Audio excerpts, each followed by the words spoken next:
Well, after a standoff that lasted hours, Cranston's police chief says they found a man dead inside his home early this morning on Harding Avenue. We brought you the story as breaking news throughout the night, starting on 12 News at 10 on Fox Providence last night. Police say the man shot as his wife and police authorities believe he died by suicide. 12 News reporter Sheena Losciuto spoke to the chief today, who says departments trained for situations like this. Sheena? Well, thankfully, no one else was hurt in this case, and authorities say they did everything they could to make sure of that. This is Harding Avenue in Cranston today, right off of Park Avenue. You'll see signs of what was a busy night for multiple agencies. There's windows broken at one home. Across the street, you'll see this bullet hole. I went to bed like at 1:30 finally, and it was just an eerie silence. Police were called here at about 8 o'clock Tuesday night after a woman says her husband, who was diagnosed with terminal cancer, fired several shots at her. She was able to escape. When police arrived, authorities say the man started firing at them. Thankfully, no one was hurt. Several surrounding departments were called in to help with the goal of a peaceful resolution using different tools. After hours of trying to make contact, the man police identified as 69-year-old Neil Douglas was found dead inside. Police say it looks like he turned the gun on himself. Cranston's police chief says he's thankful for the other agencies who responded. We really appreciate the help.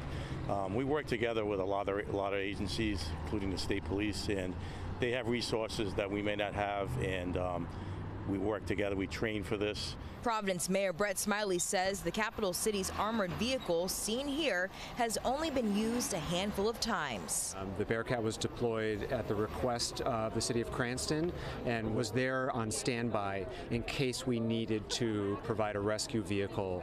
We knew there was a firearm in the home, and we wanted to have that as a resource to protect both law enforcement or any other individual citizens that might have been nearby. And some neighbors were actually evacuated from their homes, while others were told to stay inside. Reporting live in Cranston tonight, I'm Sheena Losciuto, 12 News. Cranston police say the man suspected of shooting at his wife and officers last night had terminal cancer. He was found dead in his home after an hours-long standoff. Police believe he died by suicide. Sheena Losciuto spoke to neighbors who say they hope this can serve as a reminder to check on their loved ones and offer support or resources if they need help. Sheena is live at Cranston Police Headquarters. Police say they tried talking to that man for hours before eventually finding him dead. This was a high-risk situation, though, with a lot of police around. Some neighbors were evacuated while others were told to stay inside. Windows are being boarded up, a family is grieving, and a police investigation is underway. Cranston police were called to Harding Avenue on Tuesday night for reports of a man who shot at his wife inside their home. Police say the wife escapes and calls 911. Officers are soon met by gunfire. The officers arriving on scene, they were fired upon pretty quickly when they got out of their vehicles. No officers were hit. A home across the street was. You can see the bullet hole here. Authorities from several departments soon rush in, leading to an hours-long standoff. The man police say fired the shots, 69-year-old Neil Douglas, was later found dead inside, where it appears he turned the gun on himself. So for 4 hours, one of the officers was negotiating with him. There was never a response. If you can establish communication, you have a good chance of resolving these.